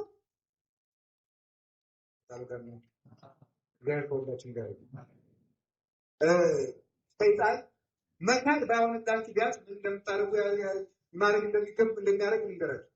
ሰይጣን ማስካድ ያቃተው ሰው ሀብቱን ንብረቱን በሽታ ይደረድርበታል። አንድ ጊዜ እናቱ ልትሞት ያደርጋል። አንድ ጊዜ ሚስቱ ደግሞ ደሞዙም እንዲጠፋ ደግሞ በዚያ ላይ በሽታ ያደርግ ይበል ነው የሚያደርገው ይሁን እንጂ ይፈልግ አልከኝነት አለ ደግሞ አይ ከእንግዲህ እንዲያመጣብኝ ነው እንድንጸል እንጠልይ ነው እንዳያመሰግን ያደርጋል። ምንድነው ኢዮብ ያን ሁሉ መከራ ከደረሰበት በኋላ ምንድነው ባረክ ወደ እግዚአብሔር ወይም ታሪካል ባረክ ወደ እግዚአብሔር ወይም ለእግዚአብሔርን ስገበውና ሙት እግዚአብሔር ስገበውና ሙት መሞት ካልቀረ ሳይፈርድ ሞት አይሻልም? ስገበውና ሙት ነው ተመልከቱ።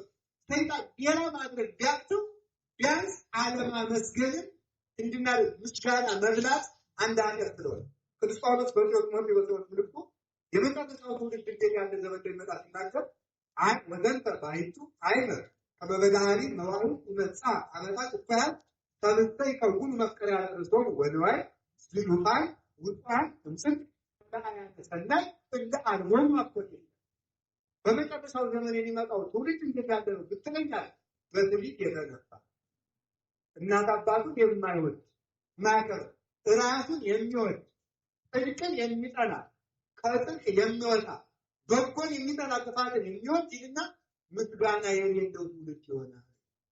ማን የማይወድ የሚያደርግ ምን የሌለው ነው?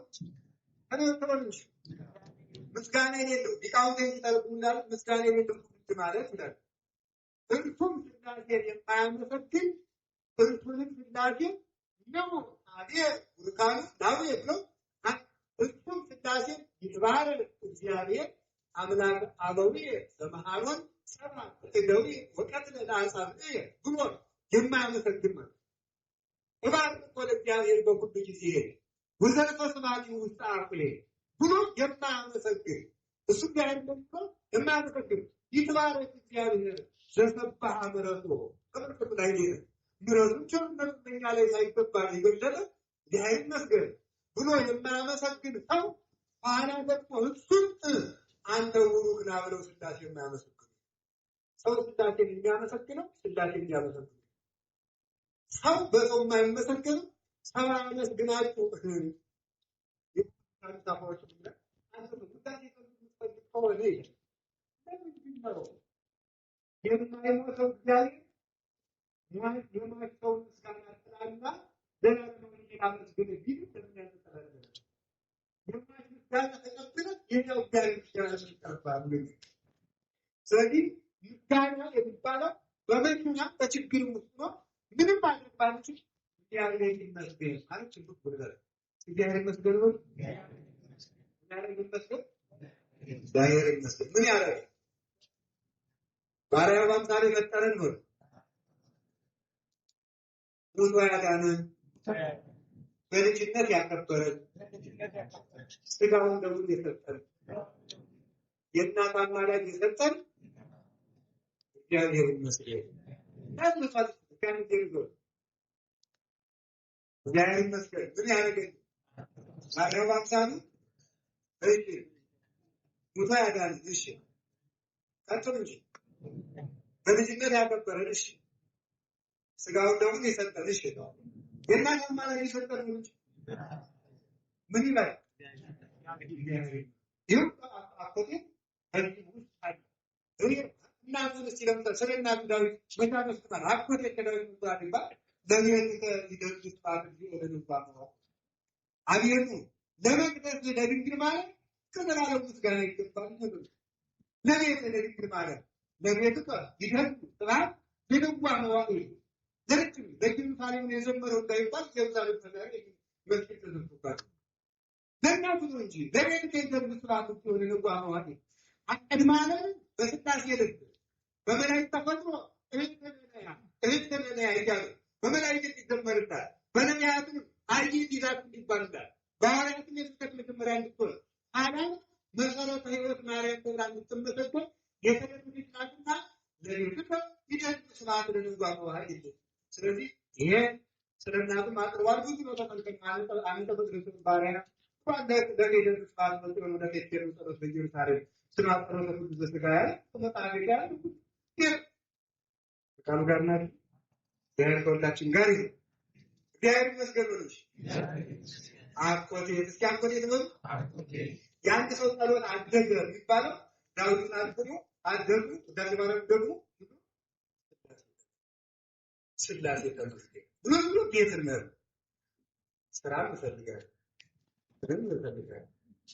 ፈልጋል ሳይባ ስላሴ ተመስገን ተጠረኛው ተጠርከኝ አብላይ ሳልበት አብላይ ሁሉ ተመስገን ሁሉ አንድ አባት ደብረ ባሉ ተካቻውና ተማሪያን ገዳም ይደር ሁሉ ቦታ ተደገለ ልጆቼ የኔ አይኛ ጸሎት ላስተምራችኋል ምን ያስተምሩኛ ነው ምን ያደርጉ አይኛ ጸሎት ያስተምሩ ይዘገኝ ልንጠፍቃቸው ነበር ያስተምሩ ይባላል አረ ምን ያስተምሩ ትልቅ የዋ አባት ናቸው በእንግዲህ እጅ እመቤት የማርያም እመቤት የማርያም በላንተ በዚህ ቋም ያንዳለ እመቤት የማርያም እንላለን ስምሽ ምን ያምር ስምሽ ምን ያምር በፍየል ብራና በጨከናፈር እና ደንገረ አዳው እጭብራችሁ ስላሴ ተመስገን እንደበላይ መዝጋት ላይሆንላችሁ ስላሴ ተመስገን ካላችሁ ጤናን ልጅ ነው ተቃጥሎ ይተባለ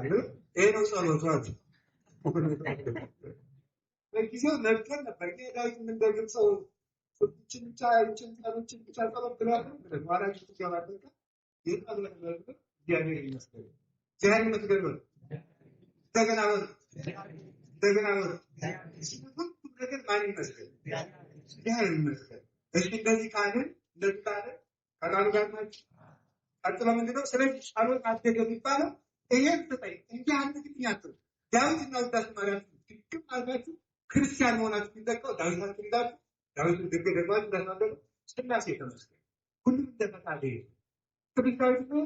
ዳዊት መረቀኝ ባልጸደ ምን ነበር ወደ ጊዜ ማለት ነው። አረ እንግዲህ ዳዊት ከዚያ በፊት የሚጠብቅ አንድ ልጅ አለ እስኪ ነው ብሎ ማን ነግሯል ማለት ማን ይነግረዋል? ሁሉ ተመልከቱ፣ አምላኬ ተመልከቱ፣ ራሱ ሰማ እንጂ ፈኖ መልአኩ አልሃንም መልአኩ ትኩራት ባደረኝ እንጂ ማን ማመልከቻ ተቆጥተለ ለይበለ ተአበሉ ተቆጥተለ ማን ዳት ጸሎት አታብዙ ተብሎ የተነገረው ይሄ ነው። ማቴዎስ 6 ላይ ጸሎት አታብዙ እስመ ባብዝሖ ልባቦሙ ዘይመስሎሙ ዘይሰብሖሙ አምላኮሙ አለበት። ይሄን አርግት ማለታቸው አንዳንድ ይጃው ይጣል አንዳንድ ሰው ሰላም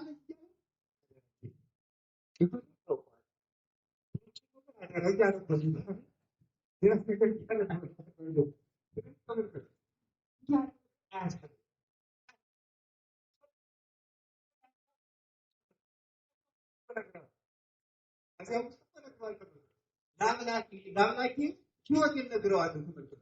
ህይወት ዳዊት ራሱ ረሃብም አለው ጠጋብም አለው ወይስ ለቋት እንደጀሉ ይጀርቁ ይያሩ ኮንትራክት ያመጣል ይያደርቁ የእንጀራው መዚያት ጠብቀኝ መዚያት ይሄን ብሎ የተማሪ መዚህ እንዳላችሁ በዚህ በእኛ ተማሪ ምን ወራደ ማለት የዳዊት ተማሪ ነው።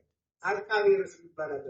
መጠበጫ ነው ጥቂት እንዳይመታል እንትን እንዳይነግሩት ግን ነው አርቃቤ ርስ ዳዊት የኔታ ጥበቡ ደግሞ እዚህ ጋር ከሄዳለ አንዱ አርቃቤ ርስ ይታወቃቸዋል።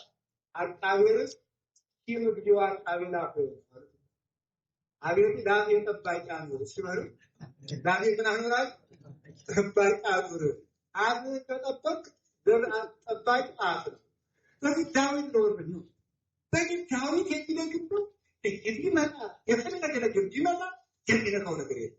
ከነገ ጀምራችሁ ዳዊት አድርገው ነው በሞት ያደርጋችሁ እንደሆነ በእውነት የእግዚአብሔር ልጆች ናችሁ እንድታደርጉ አይን ብሎት እግዚአብሔር ይስጣችሁ።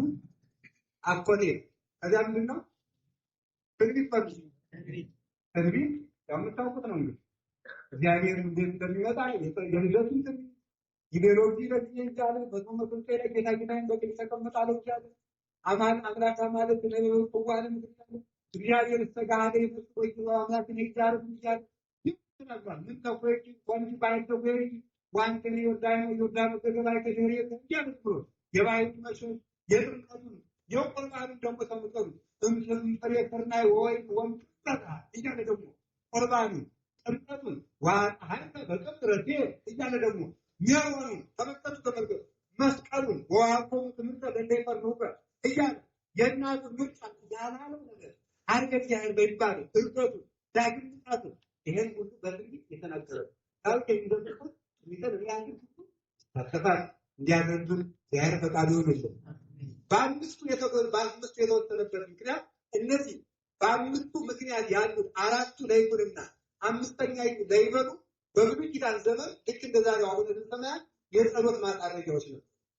አምስቱ ለይኩን አራቱ ለይኩንና አምስተኛ ለይበሉ የጸሎት መዝጊያ ሆነው ያገለግሉ ነበር።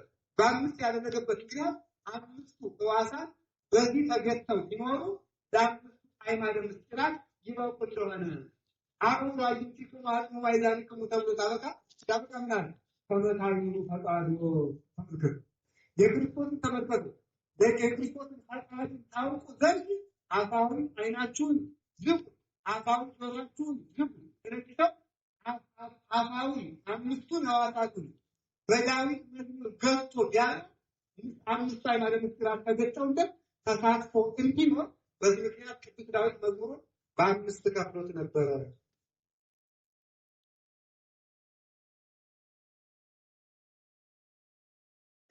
ተቃሉ ጋር ናችሁ እግዚአብሔር ከሁላችን ጋር በአምስቱ የተከፈለበት የቅዱስ ዳዊት መዝሙር ይሄ ነው። እንግዲህ በ10 አርዕስት ከፍሎታል። 7 ነገሮችን በውስጡ አሉበት። 10 አርዕስት 7 10 አርዕስት የዳዊት መዝሙር አርዕስቶቹ 10 ናቸው። አርዕስቶቹ 10 ናቸው። እነዚህ ምንድን ነው የሚባሉ? ተግሳጽ ለኩሉ ምዕራፍ 1፣ ትንቢት በኢየሱስ ክርስቶስ ምዕራፍ 2፣ ትንቢት በእንተ ርሱ ስለራሱ የተናገረው ምዕራፍ 3 ትንቢት በእንተ መነናውያን እግዚአብሔር የለም የሚሉት የማን ዘሮች ስለነሱ አስቀድሞ የተናገረ እግዚአብሔር የለም የሚሉት ኤቲስቶች ሳይቀር በቅዱስ ዳዊት ቀድሞ ተነግሯል። እንዲህ አይነቱ መልእክት የማን ዘሮች ናቸው? መዝሙር 4 ትንቢት በእንተ ትሩፋን መዝሙር 5 ትንቢት በእንተ ሕዝቅያስ መዝሙር 13 ትንቢት በእንተ ኤርምያስ መዝሙር 34 ትንቢት በእንተ መቃብያን መዝሙር 43 ዘደፋ ካህናት መዝሙር 49 ትንቢት በእንተ ሰሎሞን መዝሙር 70 እነዚህ የቅዱስ ዳዊት መዝሙር 10 አርዕስቶች ናቸው።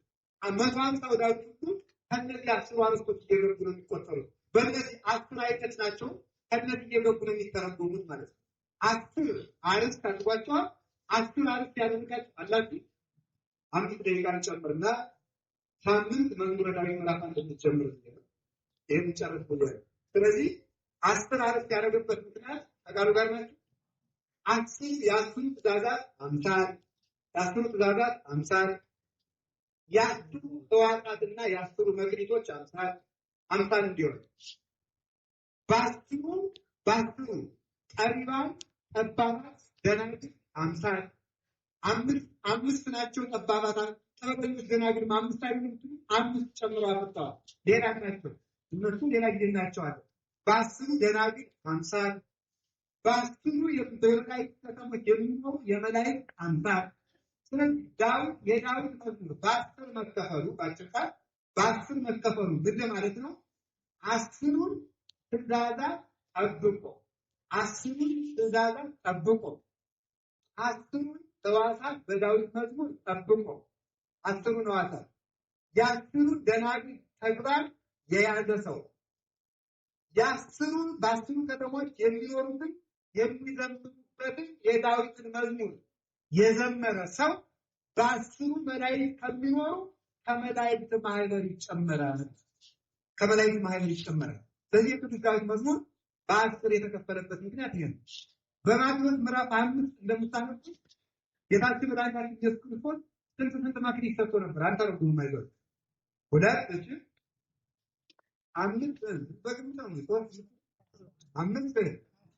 ከዚያስ አምስት የተሰጠው ስንት አተረፈ? አምስት የተሰጠው 5 አተረፈ ማለት 5ቱን የውጭ ሕዋሳቱንና 5ቱን የውስጥ ሕዋሳቱን አቀድሶ እግዚአብሔር ያስረከበ ነው። 5ቱን የውጭ ሕዋሳትና 5ቱን የውስጥ ሕዋሳት ቀድሶ እግዚአብሔር ያስረከበ ሰው 10 አውታር ባለው በገና ከዳዊት ጋር የደረደረ ማለት ነው። 10 አውታር የተባለው በገና የተባለ የሰው ልብ ነው። 10 አውታር የተባሉ 10 ሕዋሳት ናቸው። 10 ሕዋሳት በ10 አርዕስት በዳዊት መዝሙራት በ10 በተከፈሉ በዳዊት መዝሙራት ይጠበቃሉ፣ ይቀደሳሉ።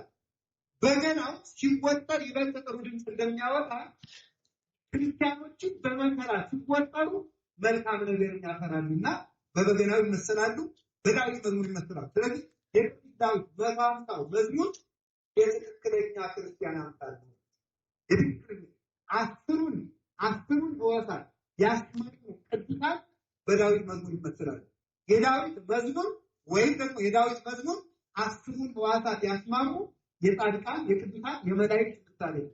የዳዊት መዝሙር የሚዘምር ሰው የነቢያትን ክብር፣ የሐዋርያትን ክብር፣ የሰማዕታትን ክብር፣ የደናግል የመነኮሳትን ክብር፣ የመላእክትን ክብር ያገኛል።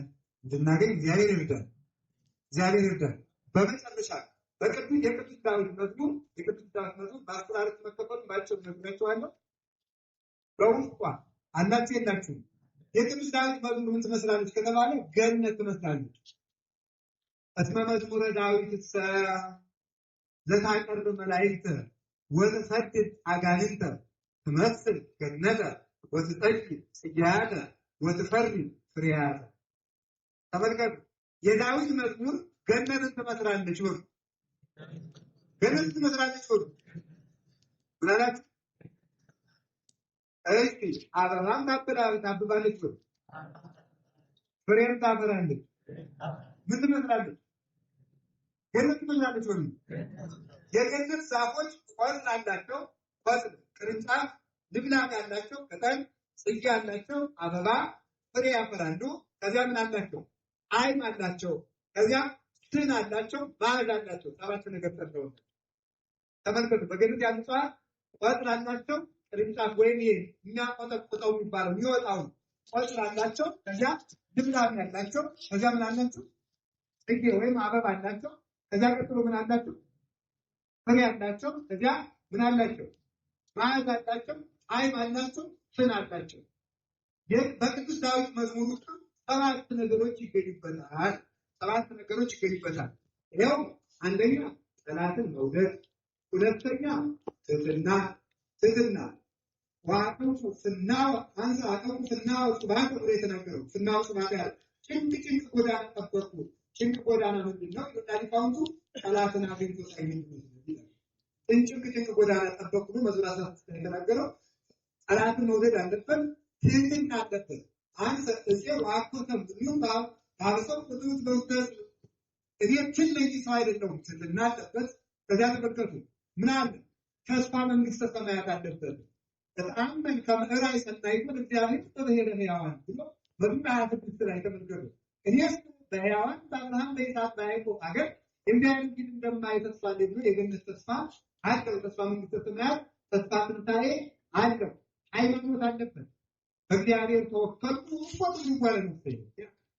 እኔ እግዚአብሔር አምኛለሁ። የሚያስፈራራና ስራና ነገር አትንገሩ። ያን ጊዜ በሉ በእግዚአብሔር ተወከልኩ እኮ ትጓለ ነው። በእግዚአብሔር ተመክቻለሁ ነው። ከዚህ በጣም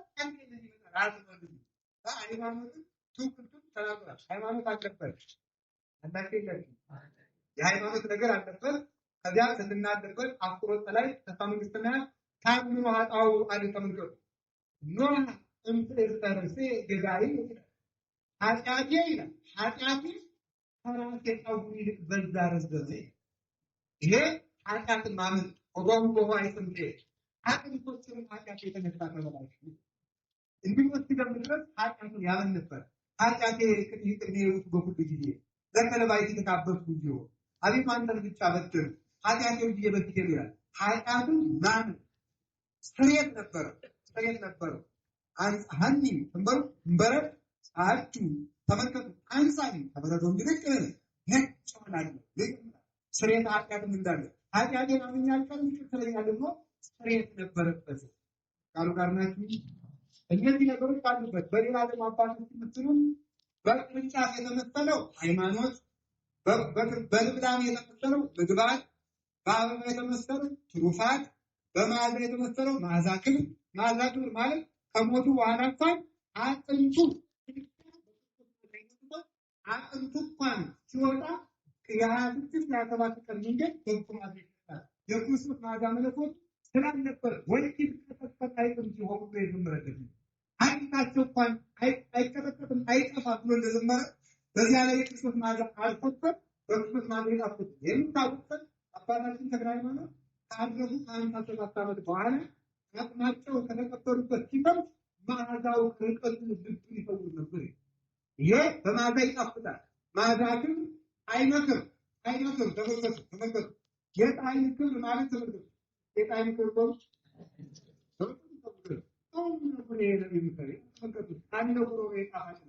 በዚህ ጣዕም ቅዱስ ቂርቆስ በሁለት አፍንጫው ቀዳዳ 2 ብረት፣ በሁለት ቀዳዳው 2 ብረት፣ በሁለት ጆሮ 2 ብረት፣ በምላሱ 1 ብረት የጋለ ብረት ጨምረው በዚያ ላይ መራራ ቅጠል በጥተው ሲግጡት ቃል ለጉሮሮ ይጣፋል ብሎ ይዘምር ነበር።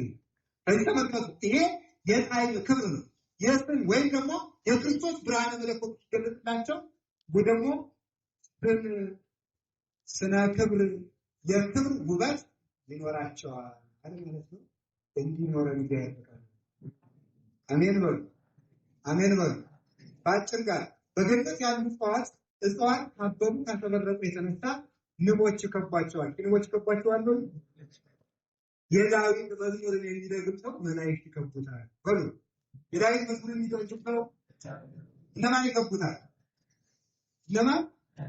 አሁን ነገሩ ተሰጥቶታል ነበር 40 ጊዜ በሉ 40 ጊዜ አበባ ካለበት ንብ እንዳይጠፋ ዳዊት ከሚደገምበት መልአክ አይታል። ስለዚህ መላእክት እንዲያው መጥተው አሁን ነገር ልብ የላቸውም ግን ያንን ዳዊት አርባ ጊዜ ሲዘምሩ የጸሎት አበባ ስለሚያሸበርቁ ያንን ሊቀሱ መላእክት መጥተው ቆይ ለኔም ይድረሰኝ የኔም ይድረሰው ይባባሉ ነበር። አዲያ እንዲያርገው ስለሚሸፍኗቸው የንጉሥ ልጅ የእቴጌ ልጅ ስትወጣ ጋሻ ጃግሬው እንዲሸነፍ ይልቃል ጥላ ያዝ እንዳለ ንጉሥ ልጅ ይህ ጥላ ያዝ እንዳለ እንደሚሉ ዳዊት የሚደግም ሰው ሲወጣ መላእክት እኔ ክንፌን ልጋርደው እያሉ ይሸምናል። ስለዚህ መላእክት ስለሚጋርዷቸው ገብረ መንፈስ ቅዱስ ከሚቆሙበት ቦታ ላይ ዝናብ አይዘንብም። እዚያ አስታቸው እንዳሉ መሬትን በኃጢአት ያስጠማዋት ብለው ሸሻ ይሉታል። እዚህ በኋላ ትንዘርብላት ነበር ማለት በኃጢአታቸውን ወጥቃቸው መላእክት አባ ገብረ መንፈስ ቅዱስ ሲተካከሱ መላእክት የብርሃን ድባብ ይዘው ይከተሏቸው ነበረ። የንጉሠ ነገሥት እግዚአብሔር አይደል ይገባቸዋል። ስለዚህ እኛም ገነቱ ነን መላእክት እንዲቀቡን የእግዚአብሔር ቅዱስ ፈቃድ ይሁንልን። ስለዚህ እግዚአብሔር ቸር ያደርሰን። ሳምንት መዝሙረ ዳዊት ምዕራፍ 1 ቁጥር 1 እናያለን። ሁላችሁም የገዛችሁትን ዳዊት ይዛችሁ ነው። ምዕራፍ 1 ቁጥር 1 አማርኛውን መጽሐፍ ቅዱስ በአማርኛው ዳዊት ብትችሉ አይደለም በቃላችሁ አጥንታችሁ እንድትመሩ አማርኛ ከታለ ብዙ ከተማራችሁ አማርኛ በቃላችሁ አጥንታችሁ እንድትመሩ ሳምንት ያችን እንማማራለን። እንዴት ነው ወስደት ያለ ሀገራችን ወጥተት የሚያረቅልን ያስተማረን እግዚአብሔር ይመስገን።